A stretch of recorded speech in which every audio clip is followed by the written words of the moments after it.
डन्डी बियो खेल्ने तरिका झण्डै क्रिकेटको जस्तो छ। क्रिकेटमा बलिङ र ब्याटिङ गर्ने छुट्टा छुट्टै टोली भए जस्तै यसमा बियो फाल्ने र बियो समात्ने टोली हुने गर्दछ। क्रिकेटमा बलरद्वारा फालिएको बल समातेर विकेटतर्फ फालिए जस्तै यसमा बियो समातेर डन्डीतर्फ फाल्ने गरिन्छ।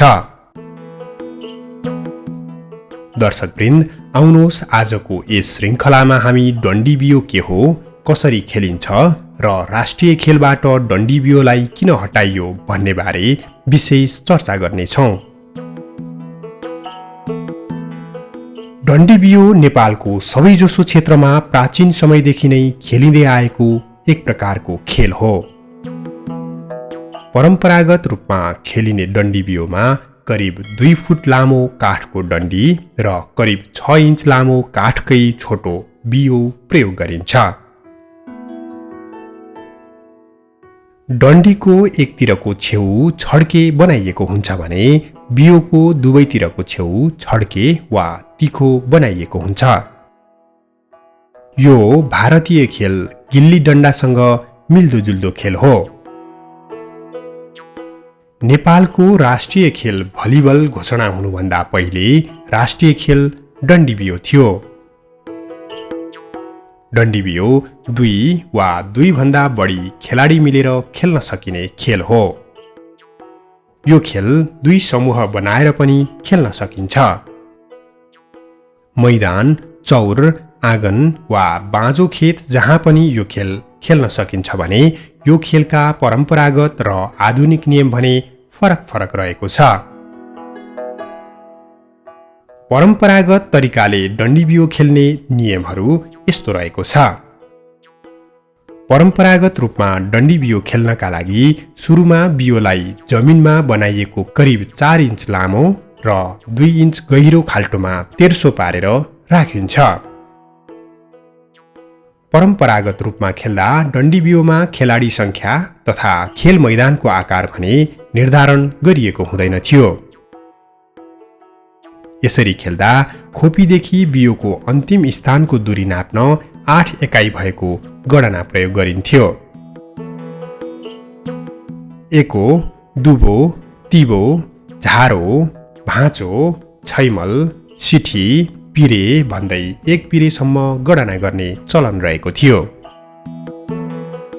1 पिरे पुगेपछि आफ्नो अङ्क गणना सम्झनका लागि 1 ढुङ्गा राख्ने गरिन्थ्यो। यस्तै डन्डी बियो खेल्ने नयाँ नियम भने यस्तो रहेको छ। 2055 सालमा नेपाल डन्डी बियो सङ्घको स्थापनापछि यसलाई वैज्ञानिक रूपमा नियमबद्ध गरिएको छ। अन्तर्राष्ट्रियकरण गर्ने उद्देश्यले मैदानको बनावट, डन्डी र बियोको आकार, स्कोर सिट, खेलाडी विवरण तय गरेर नयाँ नियम तयार पारिएको छ। नयाँ नियम अनुसार यो खेलमा 2 समूहहरू रहन्छन्। ती समूहमध्ये कुन समूहले डन्डी रोज्ने र कुन समूहले बियो रोज्ने भन्ने निर्धारण दुवै समूहका कप्तानहरूको रोहबरमा एम्पायरले गर्ने गर्दछ। दुवै पक्षका कप्तानको उपस्थितिमा सिक्का उफारी जुन पक्षले टस जित्छ त्यो पक्षले डन्डी समूह अथवा बियो समूह रोज्न पाउँछन्। दुवै समूहमा बिजोडको संख्या रहने गरी 7-7 जनाको दरले विभाजित हुनुपर्दछ। दुवै समूहमा 2-2 जनाको दरले अतिरिक्त खेलाडी राख्नुपर्ने नियम रहेको छ। स्थानको कमी भएको क्षेत्रमा अन्तिम आर्क हटाई अन्तिम भन्दा अघिल्लो आर्क बराबरको कायम गरी 5-5 जनाको दरले खेल खेलाउन पनि सकिन्छ भनिएको छ। अब चर्चा गरौँ कि डन्डी र बियोको नाप कसरी लिइन्छ भन्ने बारेमा। डन्डी बियो खेलमा बियोलाई हिर्काउन, ठ्याक लगाउन र हुत्याउनका लागि 45 सेन्टिमिटर लामो र 1.5 सेन्टिमिटर अर्धव्यास भएको बेलनाकार काठको डन्डी आवश्यक पर्दछ।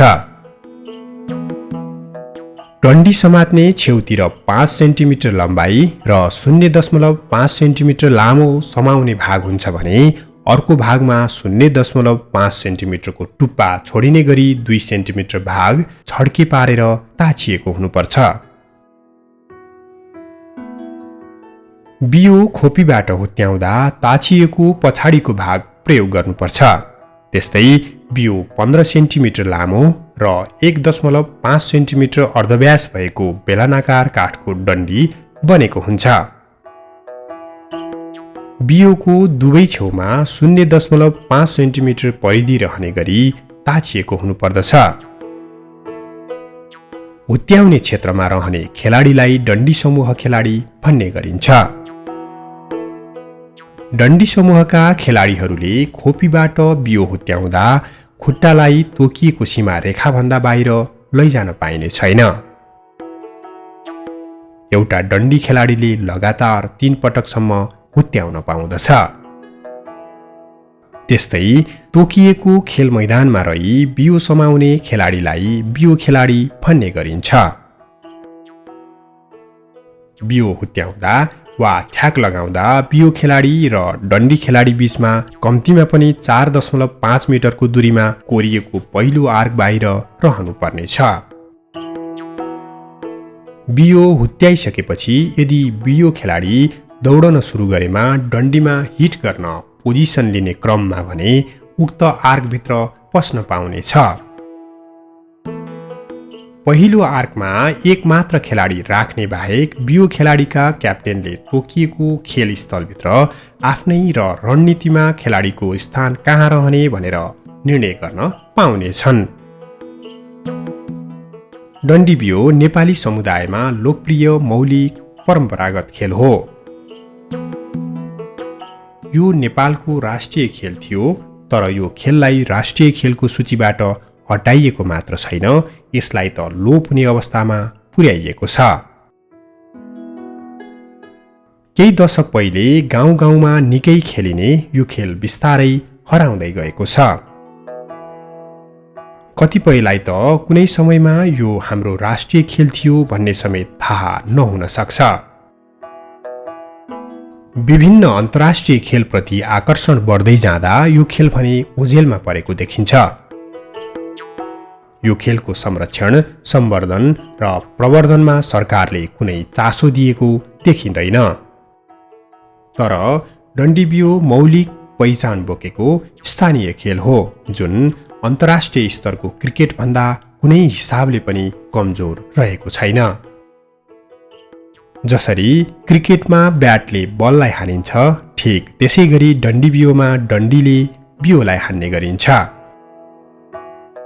सबैभन्दा पहिला बियो फाल्ने टोलीद्वारा मैदानमा रहेको चेप्टो परेको सानो खोपिल्टोमाथि बियो राखिन्छ।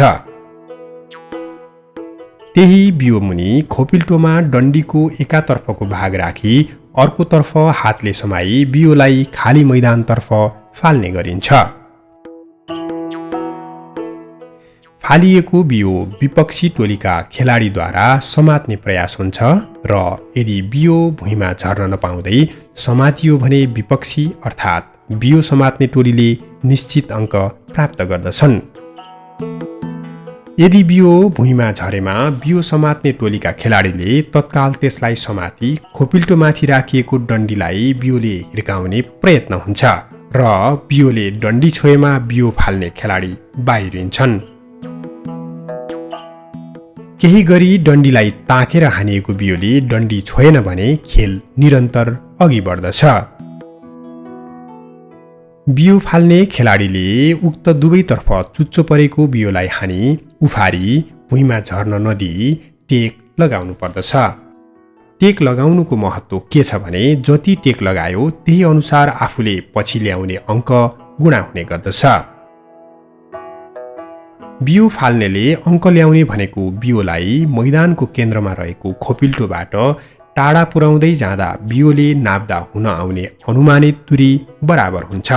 जस्तो कि यदि बियोलाई खोपिल्टोभन्दा 200 बियोको लम्बाइ बराबरको दूरीमा पुर्याइएको रहेछ भने 200 अङ्क आउने गर्दछ। त्यसरी टाढा पुर्याउने क्रममा भुइँमा झर्न नदिई 3 पटक टेक लगाइएको रहेछ भने उक्त अङ्क 3 गुणा भएर 600 बराबर हुन आउँछ। बियो फाल्ने खेलाडीले तबसम्म खेल्न पाउँछ जबसम्म उसले एकै पटकमा डन्डीले हिर्काई बियोलाई उफार्दै कम्तीमा 1 पटक टेक लगाई फाल्दै जाने गर्दछ।